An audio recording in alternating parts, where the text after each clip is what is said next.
الحمدللہ والصلاۃ والسلام علی رسول اللہ، اما بعد۔ مسلمانوں کے سال کی ابتدا محرم سے ہوتی ہے اور یہودیوں کے سال کی ابتدا جو ہے ستمبر یا دسمبر کے مہینے سے ہوتی ہے، اور عیسائیوں کا جو سال ہے، جتنے بھی عیسائی ممالک ہیں ان کے اندر سال کی ابتدا 1 جنوری سے ہوتی ہے۔ اب عیسائی نیا سال کیسے مناتے ہیں؟ عیسائی آتش بازی کرتے ہیں، موسیقی کی محفلیں سجاتے ہیں، ناچ گانے کی جو ہے محفلوں کو سجاتے ہیں، شراب نوشی کی پارٹیاں سجتی ہیں اور ڈانس کی محفلیں قائم کرتے ہیں، نائٹ کلبوں کا رخ کرتے ہیں، پھر لڑکے لڑکیاں نوجوان اکٹھے بیٹھ کے جوا کھیلنا اور زنا اور شراب اور جو جی میں آ رہا ہے کر رہے ہوتے ہیں۔ مسلمان بھی اگر نیو ایئر کے نام پر ناچ گانے کی محفلیں سجاتے ہیں، موسیقی کی محفلیں سجاتے ہیں، شراب پیتے ہیں، موٹر سائیکل کا سلنسل نکال کر موٹر سائیکل کو بھگا رہے ہیں، جوا ہے، اور جو جی میں آ رہا ہے عیسائیوں کے طرز کو، عیسائیوں کی روش کو اختیار کر رہے ہیں، پھر اللہ کے نبی علیہ الصلوۃ والسلام کا فرمان بھی سچ اور حق ثابت ہوتا ہے، من تشبہ بقوم فہو منہم، کہ جو جس قوم کی مشابہت اختیار کرے گا قیامت کے دن انہی کے ساتھ ان کا حشر ہوگا۔ تو آج اگر آپ نیو ایئر کے نام پر عیسائیوں کی روش اختیار کر رہے ہیں، عیسائیوں کے طور طریقے کو منا رہے ہیں، تو پھر آپ کا حشر قیامت کے دن کس کے ساتھ ہوگا؟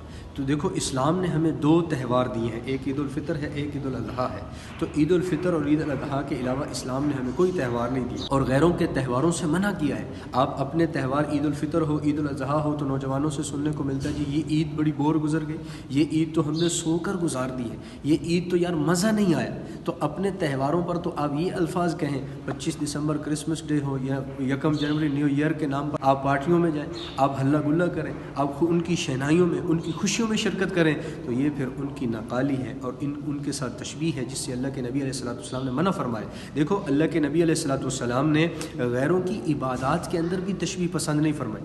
حضور علیہ الصلوۃ والسلام کو جب پتہ چلا کہ 10 محرم کو یہودی روزہ رکھتے ہیں، کیوں رکھتے ہیں؟ موسیٰ علیہ السلام کو فرعون سے اللہ نے اس دن نجات عطا فرمائی تھی۔ حضور علیہ الصلوۃ والسلام نے فرمایا اگر اللہ نے مجھے زندگی دی تو اگلے سال میں ایک اور روزہ ساتھ ایڈ کروں گا، یا 9-10 کا یا 10-11 کا، صرف ایک 10 محرم کا روزہ نہیں رکھوں گا۔ تو حضور کو غیروں کی تشبیہ عبادات کے اندر بھی پسند نہیں تھی۔ تو آپ نے نیو ایئر کے نام پر جتنی بھی پارٹیاں ہو رہی ہیں، جتنی بھی شنائیاں ہیں، آتش بازی ہے، موسیقی ہے اور ڈانس ہے اور خوشیاں ہیں، نائٹ کلب ہے، ان ساری چیزوں کا بائیکاٹ کریں۔ آپ نئے سال کی ابتدا کیسے کریں؟ سب سے پہلے شکر ادا کریں کہ اللہ نے ایک اور سال دیا ہے، ایک اور سال زندگی کا دے دیا ہے، اس کے اندر کیا کریں؟ اس کے اندر آپ اللہ کا شکر ادا کریں، نفل پڑھیں، اور دوسرا یہ کریں، دعا کریں اللہ سے کہ اللہ اس سال مجھے اگر آپ نے زندگی دی ہے تو مجھے زیادہ سے زیادہ نیک اعمال کرنے کی توفیق دیں۔ تیسرا یہ ہے کہ اپنی ذات کا محاسبہ کریں، گزشتہ سال میں کتنے نیک اعمال کیے، کتنا تلاوت کی، کتنا حضور پر درود پڑھا، کتنی سنتوں پر چلے، کتنا قرآن کی تلاوت کی، کتنا قرآن کو ترجمے کے ساتھ سمجھا ہے، پڑھا ہے، سیکھا ہے۔ اپنی ذات کا محاسبہ کریں، قرآن و حدیث کی تعلیمات کے مطابق ذات کو لے کر آئیں، صدقے خیرات کا معمول بنا لیں۔ پھر یہ ہے کہ اپنی ذات کے ساتھ عزم کریں کہ گناہوں سے بچنا ہے، گناہ کے قریب بھی نہیں جانا، ہر اس چیز سے اپنی ذات کو بچانا ہے جو معاصی کی طرف لے کر جاتی ہے۔ تو اس کے ساتھ ساتھ آپ پھر معافی کو اپنائیں، اگر کسی نے آپ کے ساتھ کوئی برا سلوک کیا ہے آپ اس کو معاف کر دیں، آپ کسی سے ناراض ہیں آپ اس سے صلح کر لیں، اپنے اہداف طے کریں کہ اس سال دینی اعتبار سے اور دنیاوی اعتبار سے میں نے اتنی ترقی کرنی، میں نے یہ کام کرنے۔ غیر اسلامی جتنی بھی